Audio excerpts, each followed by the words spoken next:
Hi, good morning, everyone. And thank you, Arun, for the introduction, and my deepest apologies for the delay. We had a bit of a technical issue here, and I finally resolved, so I'm really happy that we're all together here. This is our inaugural panel, and I'm delighted to welcome all of you to this opening panel discussion. This is the fourth consecutive year that ASDA BCW is the platinum sponsor of the summit. And I'm really happy that we are all coming together after a very difficult year to talk about what has changed, you know, the media scene, the economic landscape, and of course, the impact on the PR sector as well. And of course, we meet in very different circumstances here in our fourth summit, where I'm sure, like me, all of you miss the joy of in-person meetings. But I'm glad we're all together to discuss the state of our industry and what is at stake during these challenging times. I'd like to take a moment to thank Paul Holmes and Arun Sudaman for putting this together and getting such great people together to discuss the subject. The theme of the summit, I think, of reset is very, very appropriate. We are looking at the PR industry that has gone through some dramatic changes during the last year. Impacting growth. And to remain resilient, we have to have an optimistic outlook. It is important for the PR industry to rethink our business and our operating models. As I observed last year, it is a time for us to tear up those time-tested communications playbooks and reinvent for the new reality that we live in. And I think all of us realize that. What matters most is that we evolve very quickly, we retool, we reskill, and also look at how relevant our work is for the changing needs of our clients, and of course, being relevant to the media as well. At ASDA BCW, our research and our hands-on experience over the last 20 years in the region tells us that the Middle East is entering a new phase of regional growth and optimism. And our role as PR practitioners must be to set a new communication agenda. And that's why the theme of our opening panel today is a new narrative for the Middle East, a manifesto for change in public relations. In my view, there are three drivers of change, and we're going to discuss this more as the panelists are quickly introduced. The first one is that we are looking at a new era of peace resulting from the normalization of ties between Israel, the United Arab Emirates, and the United States, and a number of other Abraham Accords as we know it. The second is the increased focus of regional governments and businesses in both mitigating and adapting to the effects of climate change. What does that mean to governments and businesses across this vast region? And the third discussion is how governments are now focused so much more on inward investments, on domestic investments, especially how massive investments are being put together by state-owned entities and sovereign wealth funds in the region. And I think to discuss this further, I would like to introduce our wonderful panelists, great experts that we have been able to put together. And I'd like to discuss the new manifesto that we want. First of all, Rania Rostam, the Chief Communications Officer of GE International Markets, who leads strategic communications for GE across global growth markets. Her insights on energy sector communications is very significant as we look at especially the climate change challenge. Welcome, Rania, and thank you for agreeing to be on this panel. Mazen Nahabi, my good friend, is the founder and CEO of Karma. As you know, is a global media intelligence company with over 500 staff in 18 offices worldwide, headquartered here in the Middle East. Who will share with us great insights on how digitization is transforming the PR sector. And finally, my good friend Vasuki Shastri, who is a strategic communications, ESG, and public affairs expert. I've known Vasuki for the last 3 decades. He started as a journalist in India, then moved on to Singapore, Indonesia, Hong Kong, and has been head of communications for the Singapore Central Bank, the IMF, and Standard Chartered. Vasuki's just last week published his second book, Has Asia Lost It? Is the Asian Miracle Wearing Off? I'm sure there'll be a lot of insights that we can get from the speakers. Moving on, I would like to ask our panelists to join in the discussion. My first question to all three of you is, how do you view these remarkable changes that are shaping the Middle East today, and what will be their long-term impact, not only in the region, but across the world? I think each of you have about 2 to 3 minutes to answer that question. Let's start with Rania. Over to you, Rania.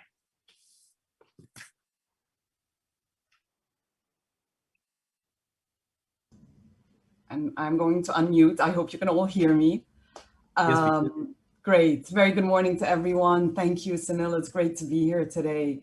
Look, so I think over the past few years, we've definitely been seeing a huge momentum and shift across the region in terms of governments taking on bold visions for change, for really transforming the national agenda, with the goal of moving away from oil dependence to a more knowledge-based society, to more diversification. And this has undoubtedly, given us the path to more privatization. You're seeing a lot more public-private partnerships and a real push on entrepreneurship, encouraging and empowering the youth in a huge way.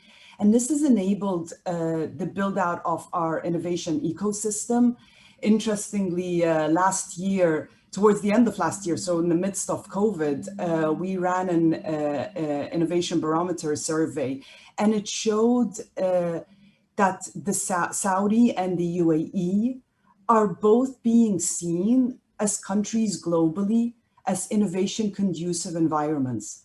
And that speaks volumes in terms of how much progress that we've made. These are 10 countries from the US into Asia, into Europe, looking at this part of the world and saying that the change that we're driving here is creating a way forward for how we're going to innovate and bring new things.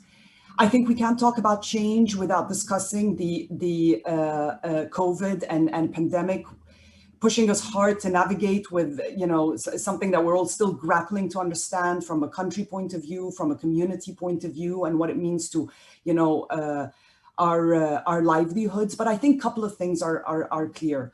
We're definitely moving faster. I think there's a big push on initiatives that are going to allow us to build a greater sense of resiliency, more flexibility, conversations in volumes now around sustainability and how we're doing things. And this is going to have a huge impact as we think about infrastructure and industry across sectors, energy, healthcare, transportation, and what this really means when we think about also the acceleration of digitization.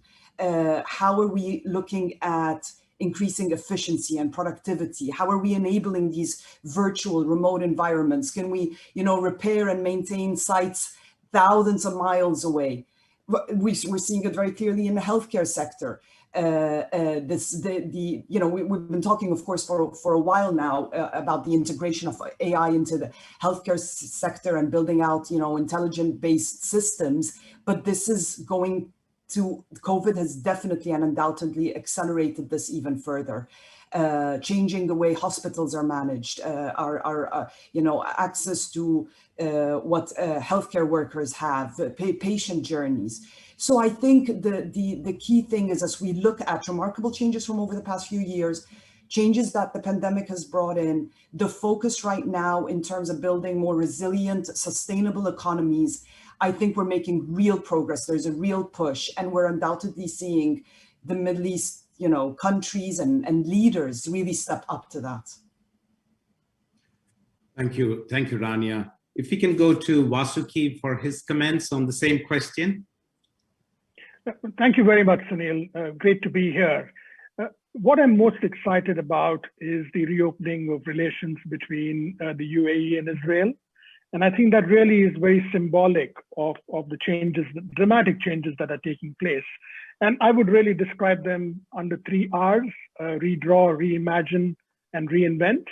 And I think what the opening of diplomatic relations with Israel really shows that both countries are prepared to redraw old boundaries, which are really set during colonial rule, set at a time of conflict, and boldly move forward. And if anyone has read, I would highly recommend you read Tom Friedman's article in the New York Times today, where he says that the most remarkable aspect of this reopening of relations, it is driven by people-to-people contact. The fact that you had 135,000 Israeli tourists here in the UAE over Christmas, I mean, that's remarkable. So, you can reopen ties on a political basis, but I think what really is going to drive progress is this people-to-people contact. And I think this is an opportunity, not just the Israel connection, it's also an opportunity, I think, for the region to reinvent itself. And, Israel has always been considered outside of the Middle East, but anyone who's been to Tel Aviv can testify that Tel Aviv feels a lot like Dubai than any other European capital. And so how do you bring Israel's strengths? Israel is a tech superpower. It's got tremendous strengths. It's got a vibrant startups scene. The UAE has always been an ecosystem, has an ecosystem of innovation. How do you marry both of these together and take it global? So I'm not really talking just about UAE investments into Israel and Israel investments into UAE, but here's an opportunity, I think, for both countries to position themselves globally as hubs for innovation. And my final point is reinvent. And I think what we've seen in the UAE over the last 2 decades is this remarkable investment in infrastructure. And there used to be a time when much of the infrastructure model that countries depended on, I mean, they looked at Europe, they looked at the US. And I think increasingly they're going to turn to Dubai and the UAE. So how do you capitalize on those trends, not just in sustaining this level of infrastructure investment in this region, but really taking it global? Thank you. Thank you, Vasuki. And finally to Mazen, and just to remind everyone, the question we are responding to is, what are the how do each of the panelists see remarkable changes in the Middle East, and what would be its long-term impact for the region and the world? So over to you, Mazen. Thank you, Sunil, and to my fellow panelists. I don't mean to sound negative, but in my view, I think the region is probably in its worst state in about 100 years. If we were to look at our region as a whole, which in my mind means the Arab world, Turkey, and Iran, I see 3 different clubs. One club, the Gulf and Israel, who are doing well. Another club who are doing okay, Egypt and Turkey, real progress, but tremendous challenges. And one club which is facing disaster, Syria, Iraq, Lebanon, Yemen, Libya, and so on.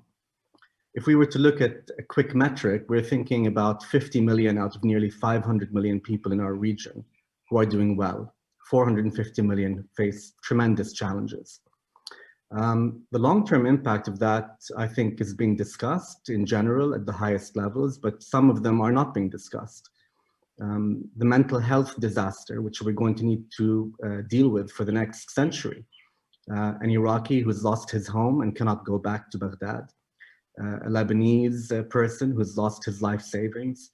A Yemen or a Syria that needs to be rebuilt from scratch. I haven't seen the region this bad in my lifetime, and there's definitely going to be a challenge to dig out of where we are. But I don't mean to sound too negative. I want to build on the positive impact that Rania articulated. We have the highest level of literacy we've had in the modern age, the greatest amount of women's empowership, the best amount of healthcare, the longest life expectancy, and many, many good things which are happening. But I'd like to conclude by agreeing with Vasuki that it comes down to people. And I think the governments who invest in people, who empower people, give them as much freedom as possible, they're the ones who are going to be ahead. And it's no surprise that the 6 Gulf countries and Israel are the ones who have invested the most in empowering their people, and therefore are the ones who are doing the best. I always depend on Mazen for a reality check. So, I think, thank you, Mazen. So bring us all to reality. But, I think there are so many green shoots. One of the best things, as you would agree, about the region is nearly 400 million people, but such a youthful population. But it takes time and investment to reap the dividends from the youth population. And I think that's where a lot of governments and businesses and private sector is really investing. I mean, we have the youth unemployment problem. And I know, when we launched our 12th Arab Youth Survey last year, the top finding was nearly 40% of Arabs across the 17 countries that we polled want to leave the region. They want to immigrate to other, and that's a very, very, a huge red flag for governments because they lose the youth dividend. But yes, those are problems. But when you look at how things are changing, in terms of the peace dividend that we have, that there is finally, when you look at all the conflict zones, whether it's Syria or Libya or Iraq, or in fact, even Yemen, more people are coming to the table. Those conflicts are now quietening down. And hopefully these troubled countries, as you say, will get into a rebuilding phase. So I think there are lots of, as PR people, we are focused on the optimistic side of the story. So I'd like to focus on that, not forgetting the fact that the region is not in a very good state, for sure, I think. Moving on to my second question for all the panelists. Do you think there is a need for a new narrative for the region, something that the PR sector can focus on? A lot of the professionals that are attending this panel, are involved with governments, with private sector, and many of them are brands that have global visions, have global ambitions. And similarly, a lot of us also work for international companies or work for international, like Rania works for GE.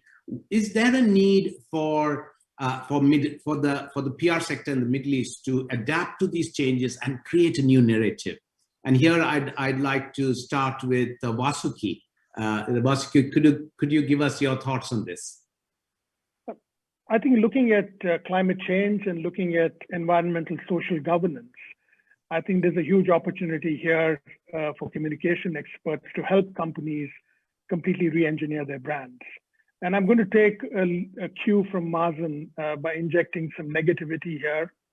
I think most companies, and this is not a critique of companies necessarily only based in this region, essentially equate charity giving with ESG. And I think there's one thing that we PR professionals should be doing is to abolish corporate social responsibility from the lexicon, because CSR essentially presupposes that the company can behave badly in its main operations, but can contribute enormous amounts for charity, for building schools, building hospitals, and in a sense, all of its sins get washed away. But I think with the climate change challenge that we are facing, really this is a time to integrate a company's social purpose with its main operations. And I think this is a profound communications challenge that you'll be grappling with on the ground in the UAE, and you can see our peers all over the world struggling. Certainly in my time at Standard Chartered Bank, this was my huge number one priority for the last 3 years that I was at the bank. A couple of lessons to draw on from that experience, and I think most major corporations recruit a lot of millennial staff. And I find that young people really are a force for change in getting, old management team on board, that a company has to behave well. It has to comply with tangible ESG standards. It really has to have a path in demonstrating that it's fully committed in combating climate change. And ultimately, what's going to make a difference, and this is where I think the PR profession has an opportunity, is companies who are able to articulate their purpose very well and who are able to back this up with the facts. There will be a brand premium, there may even be a share price premium, while many others will be left behind. Thank you. I think ESG, and I think that's going to be a big force for change. And I think companies need to understand this and get very, very active. Thank you for bringing that point. Over to you, Rania, in terms of how you look at the need for a new narrative emerging from the Middle East for governments, for companies. I want you to take a broader outlook on that. So So no doubt, I think that the narrative has been evolving, and I'd say it's picking up pace. We've got a richer canvas to work off, right? Bold initiatives, breakthrough technologies, new partnerships, a lot of firsts. And to Mazen and Suki's point, also the challenges.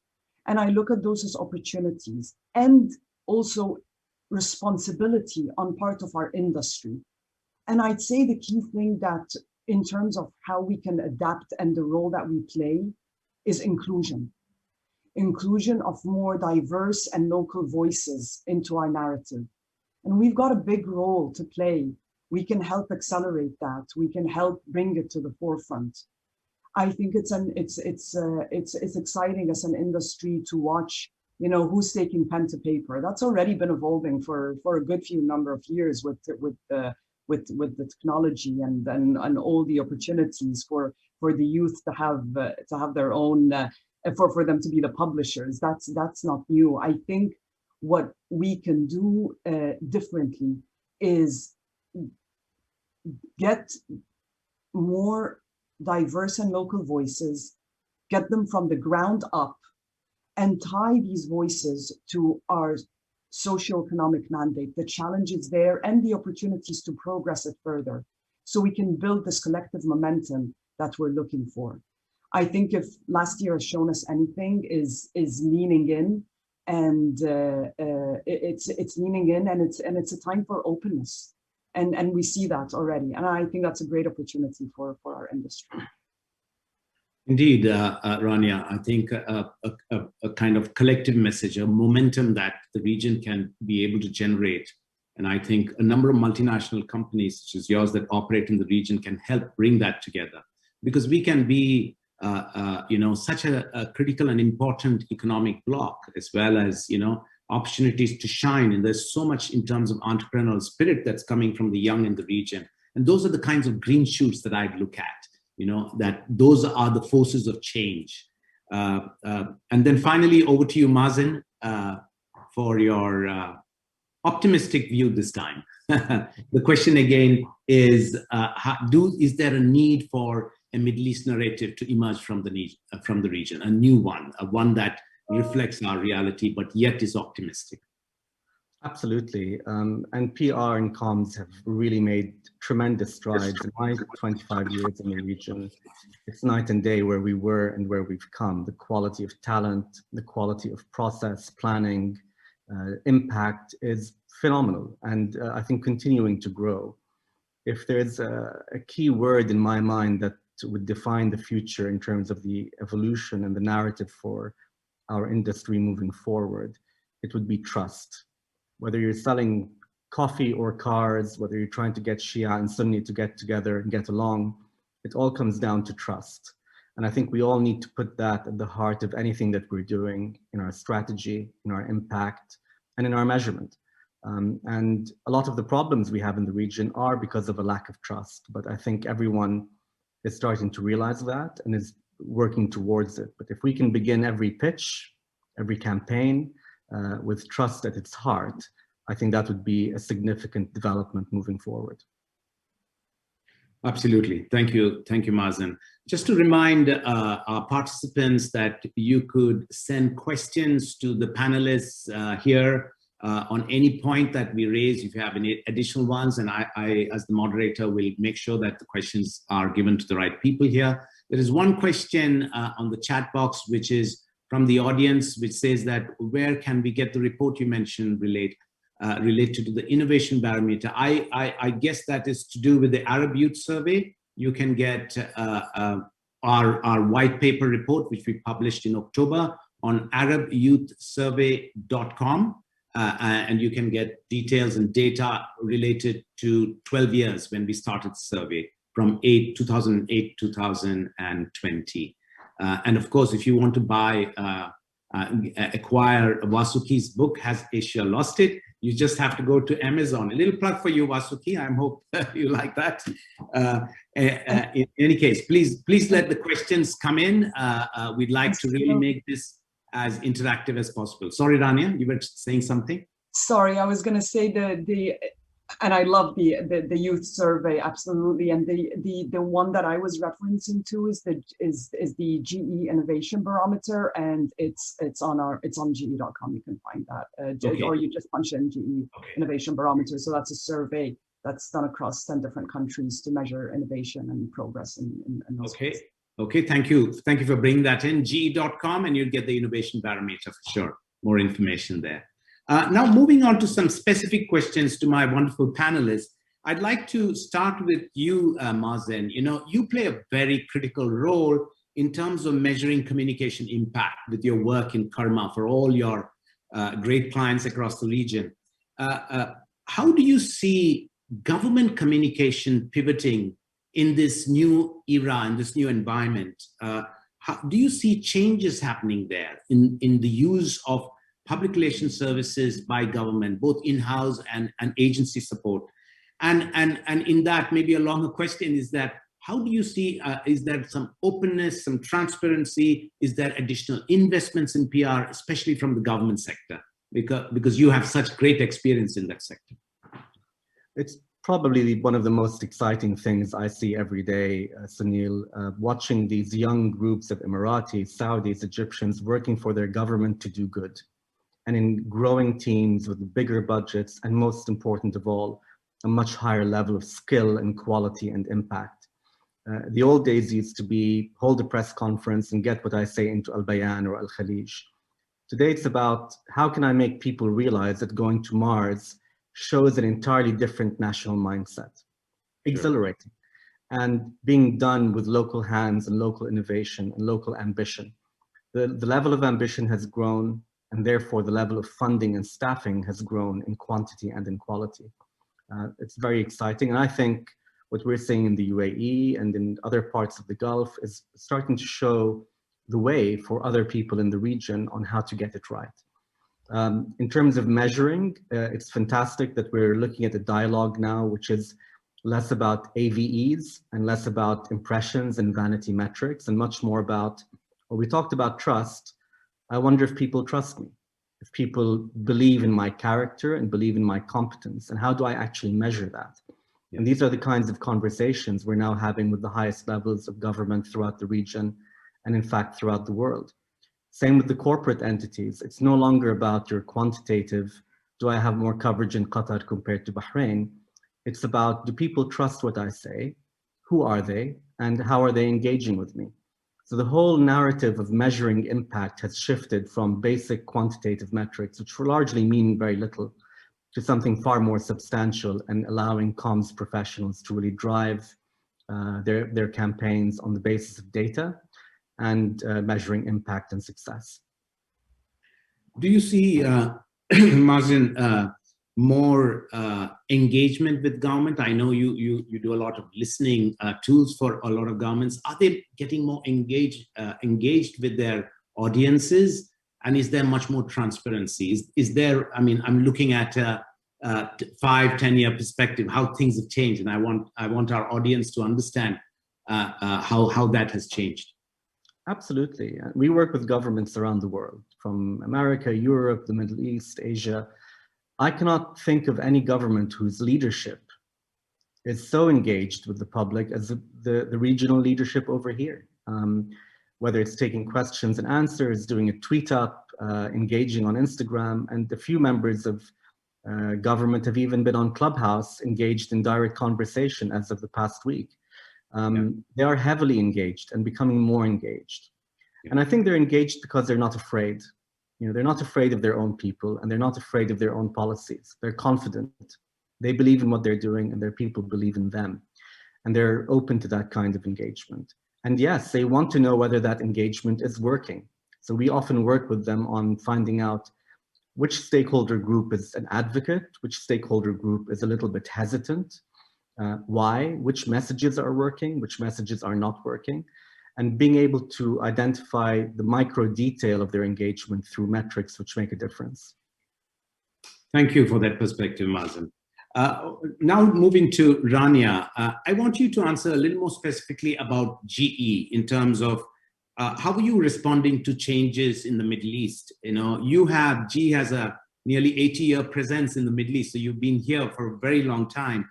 And I want to also ask you to look at a little more focus on the decarbonization, initiatives that GE is putting together as well.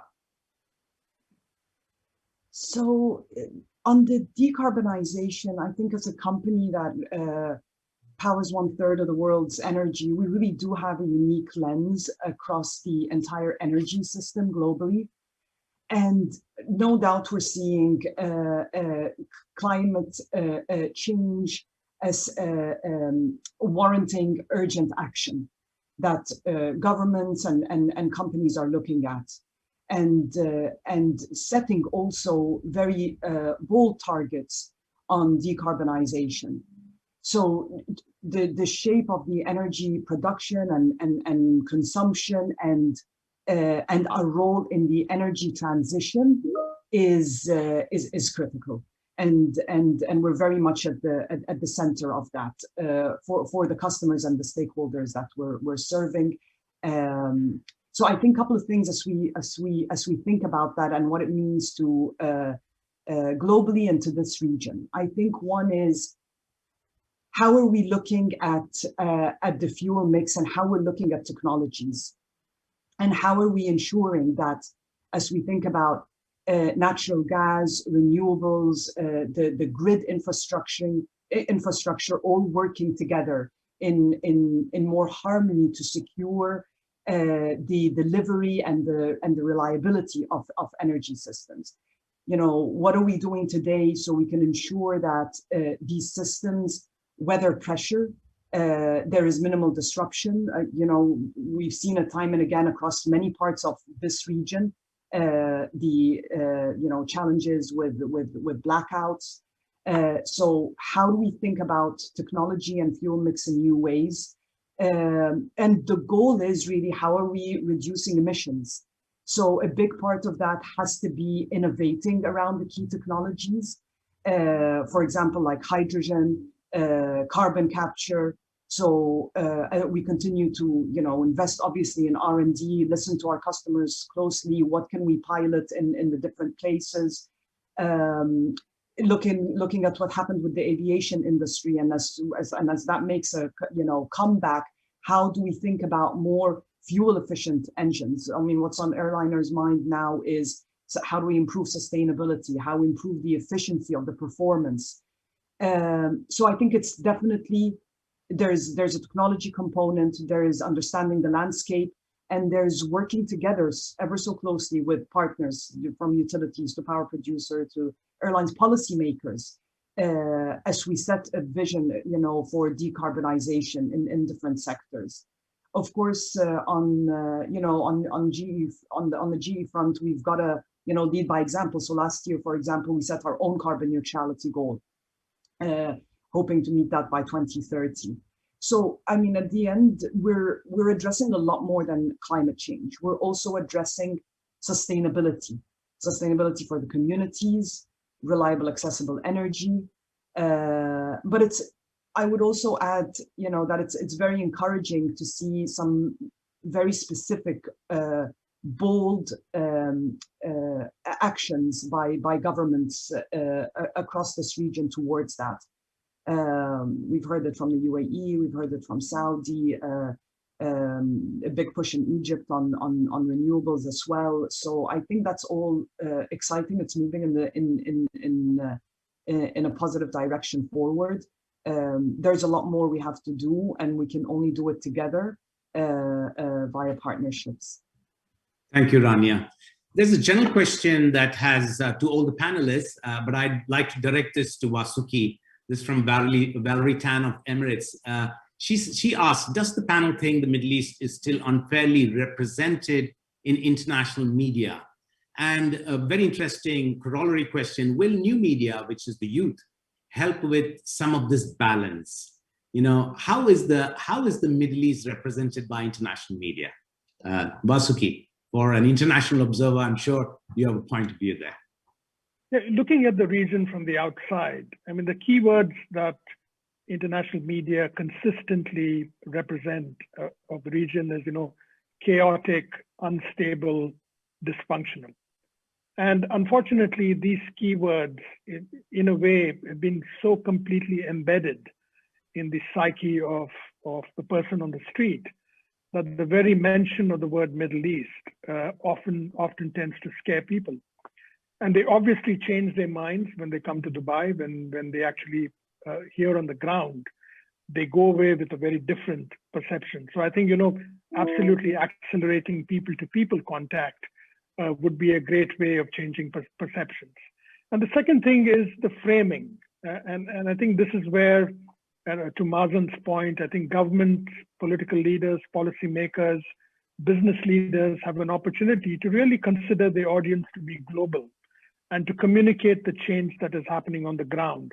And to do it, and this is where I think PR firms can help, to do it on a consistent basis. Quite often when you're living in Washington, DC, and you're accessing traditional media, you're only getting very negative political news. And to be sure, as Mazen pointed out earlier, there's a lot of negativity in the region, right? So it's not that they're making it up.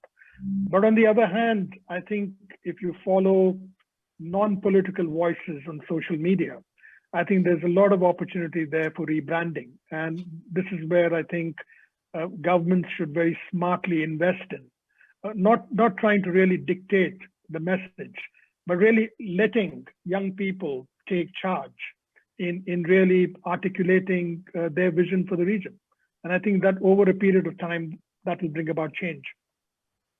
Thank you. And on that as well, I mean, would your experience on helping companies and in fact, multilateral institutions as well, look at creating a purpose for organization? Is that becoming an important part? Of course, it's linked with ESG, and the license to operate for many companies is now under question.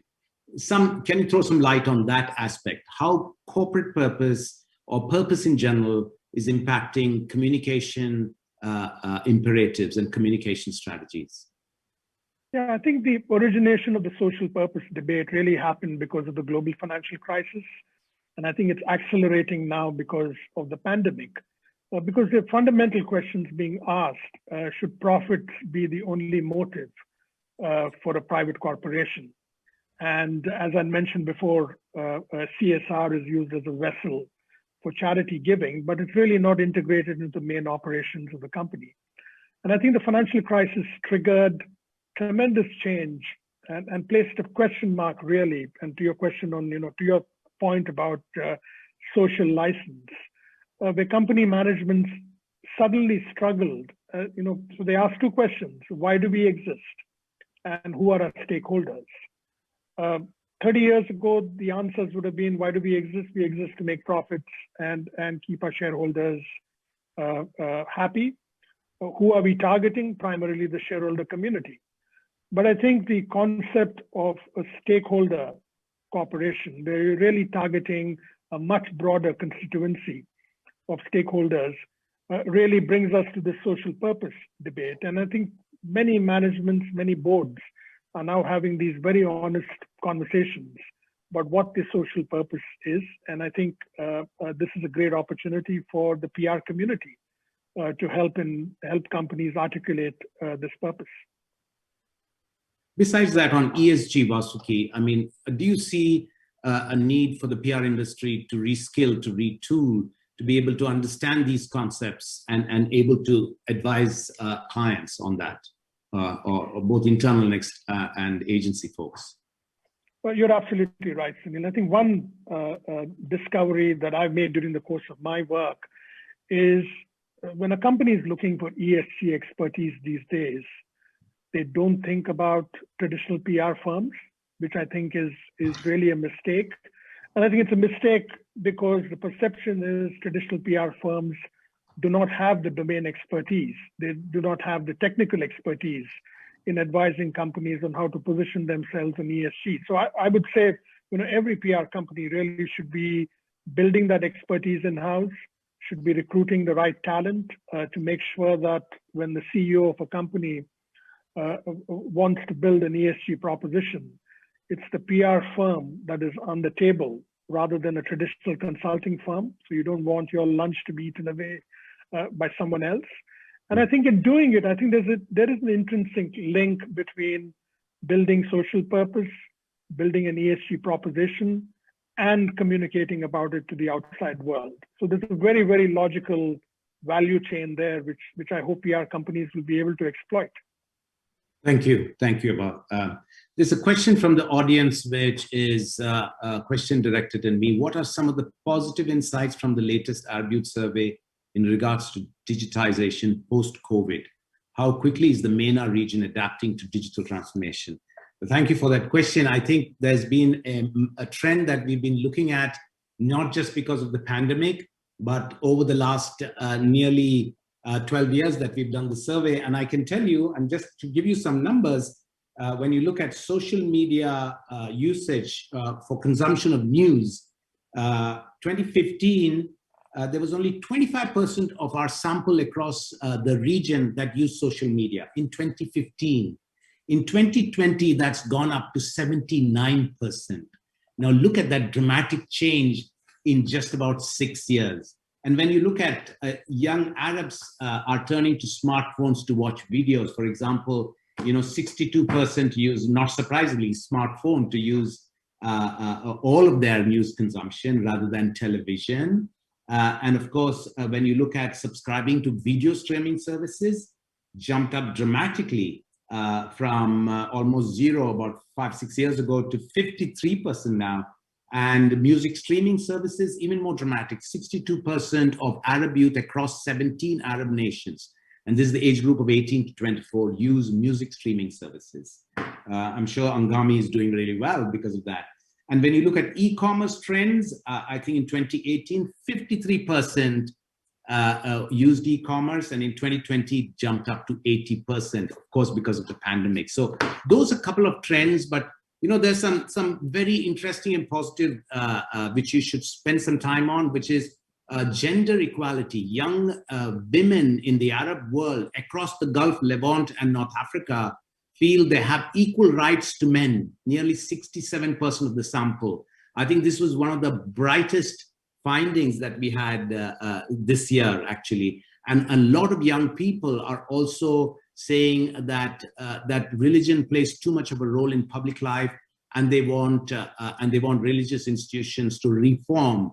Now, these are voice. We call this report Voice for Change. You can get this report on our ArabYouthSurvey.com website. So, thank you for asking that question.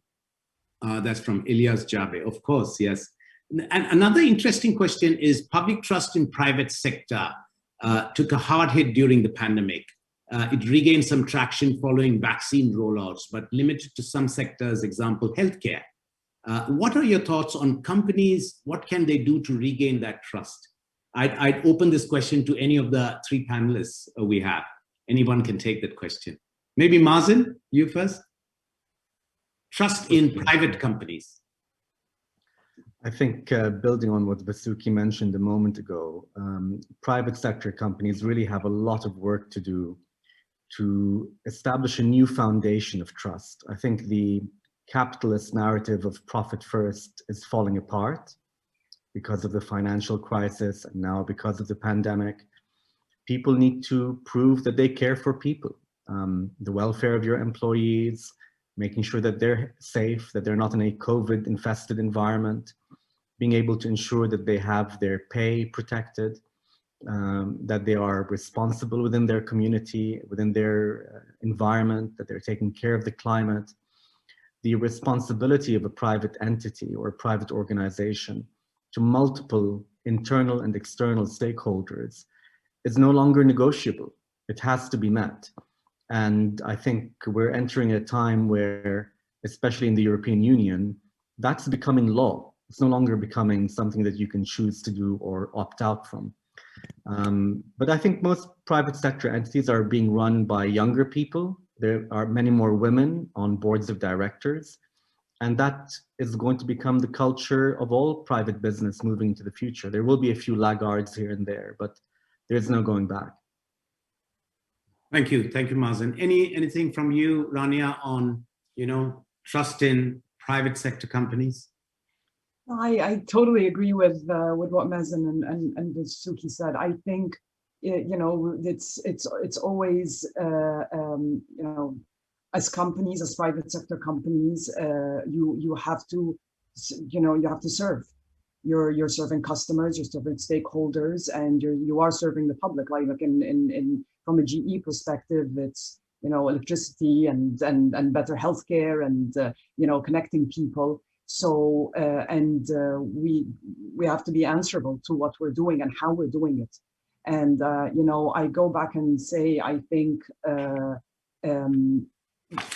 in light of how COVID is changing the way we think, and sustainability in how we're in sustainability in solutions, sustainability in technologies, and what sustainability means to building those better communities. Yes, of course, we've got to step forward as the private sector and play our part to help advance that the socioeconomic agenda for sure. Like, you can't be in a place for 80 years and not contribute to that. You contribute to that through localization, through investment, through creating jobs. So of course, I mean, so many levels, companies, private companies have a big role to play on that front.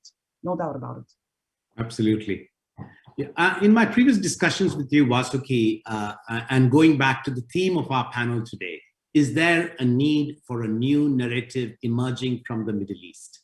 And to borrow your idea, you're the author of this, you've said that there is a need for rebranding the region. And to go back to Valerie Tan's question, is the Middle East treated unfairly by international media? I think the onus of communicating that is with us. Can you delve on that? You did talk of the need not to take the fire from your statement, but a great way to put it, should the Middle East narrative be bigger, bolder, and disruptive? Maybe you can spend some time explaining that concept to our participants. Thanks, Sunil. I think the first point to make is really putting trust and honesty at the center of communications. And I think the big lesson that we communication professionals have learned in the last 4 years is authenticity is overrated.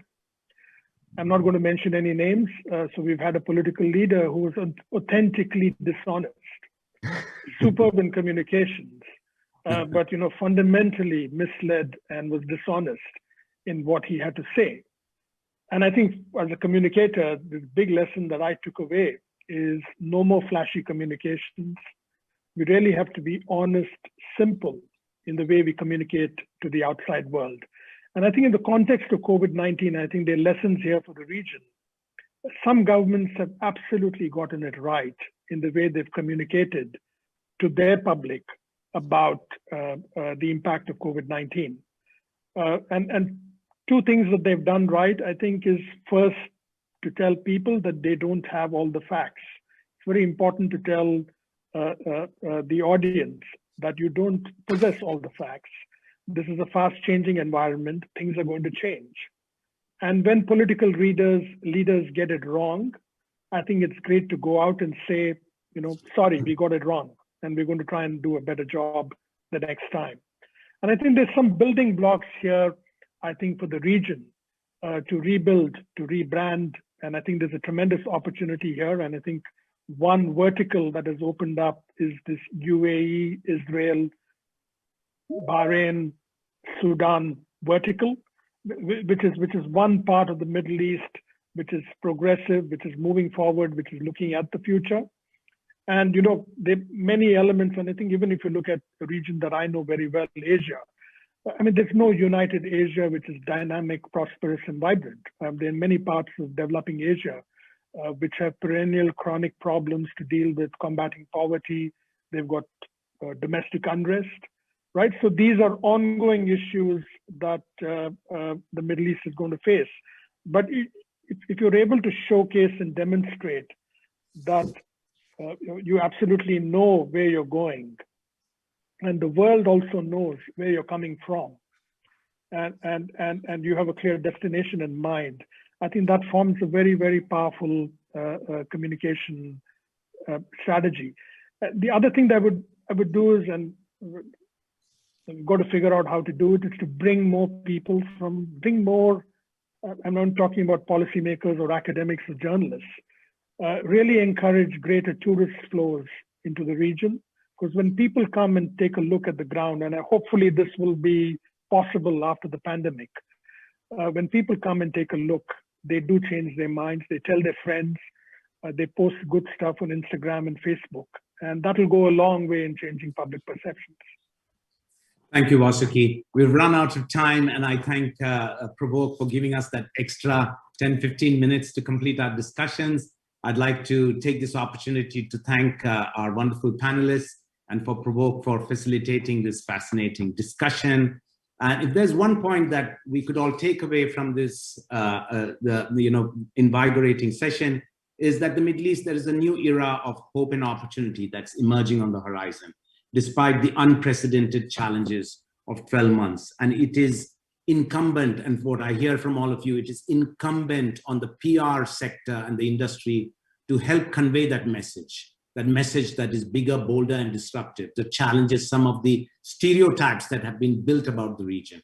And as PR professionals that have been here for a long time and grown with the sector, I think it is our responsibility to make sure that we do that honestly, openly, and with a great amount of energy and passion. And I think change must begin, and I think there can't be a better time to be able to start that change. Thank you very much, Mazen and Rania and Vasuki, and thank you, Arun and Paul, for giving us this opportunity to share our thoughts with a wonderful audience that you have today. Thank you. Thank you so much. Thank you so much, Sunil. I couldn't agree more with your closing sentiment. A very compelling discussion. It has been quite a journey charting the transformation of public relations in the Middle Eastern region, and I guess you have been there every step of the way.